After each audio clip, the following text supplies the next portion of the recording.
Bonjour et bienvenue dans EcoCheck, le podcast d'ING qui décrypte l'économie de manière accessible et concise.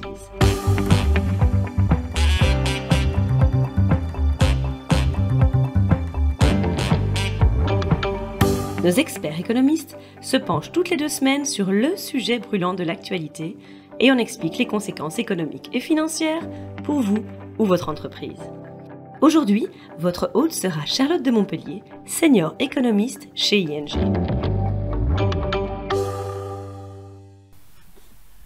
Bonjour et bienvenue dans ce nouvel épisode d'EcoCheck. Dans l'épisode précédent de notre podcast, que vous pouvez facilement écouter ou réécouter, nous avions discuté de la probabilité d'une correction du marché immobilier belge. L'un des éléments menaçants pour le marché de l'immobilier à l'heure actuelle est le niveau élevé des taux d'intérêt. Et ces taux d'intérêt ont à leur tour beaucoup à voir avec une inflation excessive. Cela nous amène donc tout naturellement au sujet d'aujourd'hui, à savoir si le problème de l'inflation est finalement presque résolu ou si il est encore bien là. Les derniers chiffres de l'inflation étaient en effet beaucoup plus bas. La Belgique connaissant même une inflation négative si l'on se réfère à la définition européenne. Nous allons donc examiner de plus près les principaux moteurs de l'inflation européenne et belge et leurs évolutions attendues au cours des prochains trimestres.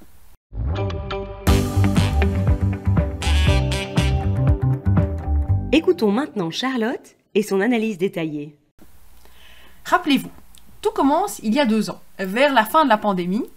L'inflation européenne commençait alors à dépasser l'objectif des 2% de la Banque centrale européenne. L'opinion dominante à l'époque était qu'il n'y avait pas de problème. Les banquiers centraux, ainsi que la plupart des économistes, supposaient que la poussée inflationniste était temporaire. Plus précisément, la Banque centrale européenne prévoyait, pour la zone euro, une inflation de 1,7% pour 2022 en moyenne et d'à peine 1,6% pour 2023. Cette prévision s'est en fait avérée plutôt très optimiste, car en 2022, l'inflation moyenne en Europe était supérieure à 8%, et cette année 2023, elle était encore proche de 6%. C'est donc 3 à 4 fois plus que ce qui était initialement prévu. Il s'agit donc bien sûr d'une gigantesque erreur de calcul de la part de la Banque centrale. Mais il y a quand même des circonstances atténuantes. La guerre en Ukraine était difficilement prévisible, et elle a fait exploser les prix de l'énergie, et en particulier ceux du gaz naturel. À un moment donné, les prix du gaz naturel étaient 18 fois plus élevés qu'avant la pandémie. Étant donné que les prix de l'électricité en Europe sont étroitement liés à ceux du gaz naturel, l'effet inflationniste est également fait sentir dans les prix de l'électricité. À cela s'est ajoutée une hausse des prix des denrées alimentaires, aussi conséquence de la guerre en Ukraine. Bref, c'était quand même difficilement prévisible. Mais les gouvernements n'ont pas non plus facilité la tâche des banquiers centraux.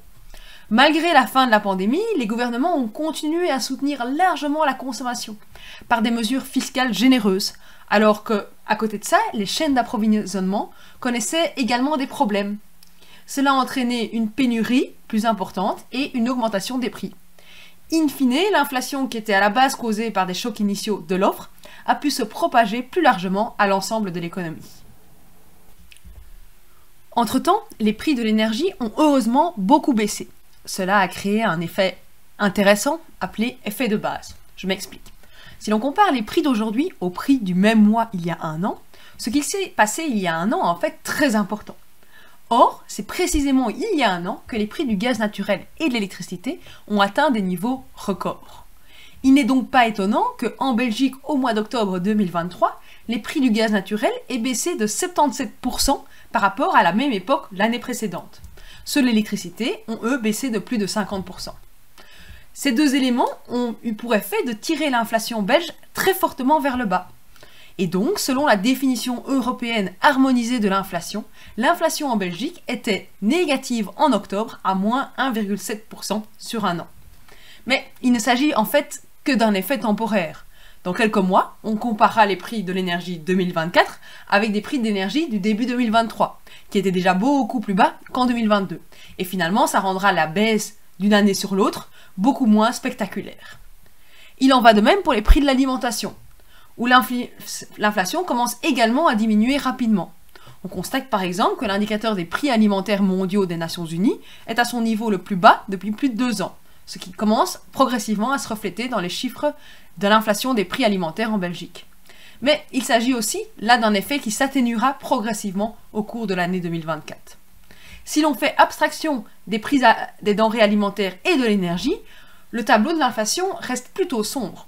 En Belgique, l'inflation sous-jacente, c'est-à-dire l'inflation hors énergie et prix de l'alimentation, était à 5,6% en octobre 2023 et à 4,2% dans la zone euro sur le même mois.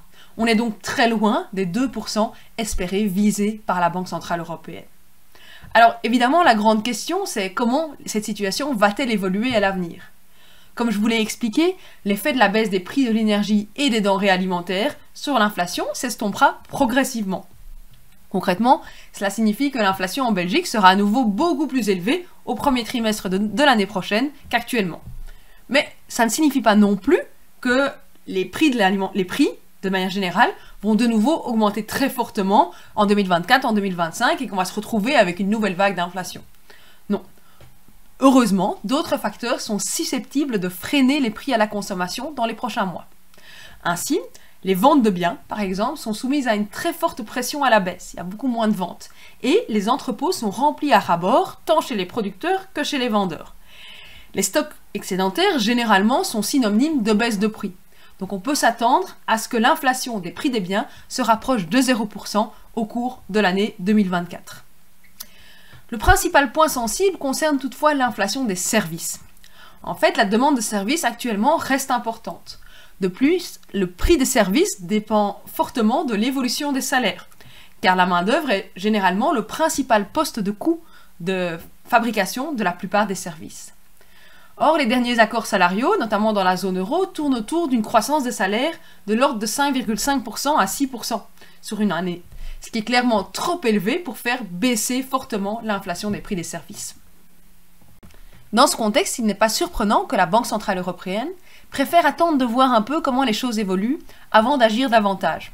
D'une part, il y a un fort ralentissement de la croissance économique, ce qui devrait normalement ralentir l'inflation, mais d'autre part, la tendance à la désinflation n'est pas encore visible partout.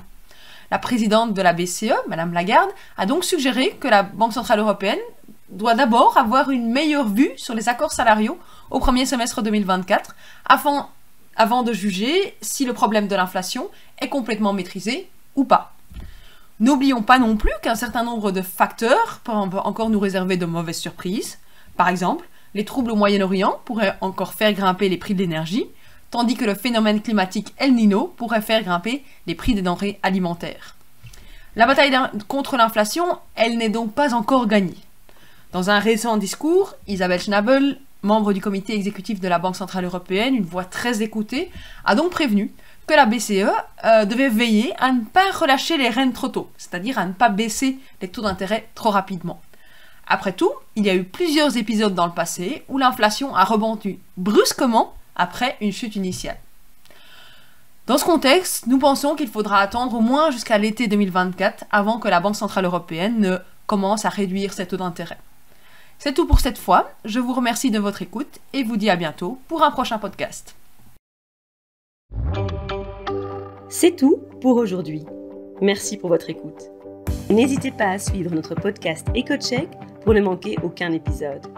Vous souhaitez en savoir plus sur l'actualité économique et financière ? Alors rendez-vous sur ing.be/mai-news et retrouvez toutes les analyses de nos experts.